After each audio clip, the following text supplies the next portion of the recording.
কেউ বাবাকে হারিয়ে কয়েকদিন ঘর থেকে বের হতে পারেন না, কেউ শোক সামলাতে সময় নেন মাসের পর মাস। কিন্তু বাগেরহাটের এই কিশোরের কাছে সেই সুযোগটুকুও ছিল না। বিকেলে বাবার দাফন শেষ করেছেন, শোকাহত পরিবারের পাশে বসে কান্না করার সময়টুকুও পাননি, কারণ সংসারের পুরো দায়িত্ব এখন তার কাঁধে। রাত নামতেই বই হাতে ছুটতে হয়েছে এটিএম বুথের চাকরিতে, আর পরদিন সকালে বসতে হয়েছে এইচএসসি পরীক্ষার হলে। বাগেরহাটের এইচএসসি পরীক্ষার্থী ইকনের গল্প শুধু একজন শিক্ষার্থীর নয়, এটি দায়িত্ববোধ, ত্যাগ আর স্বপ্নকে আঁকড়ে ধরে বেঁচে থাকার এক অনন্য উদাহরণ।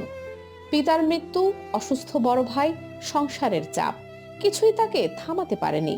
কারণ ইকন জানে তার লড়াই শুধু নিজের জন্য নয়, পুরো পরিবারের জন্য।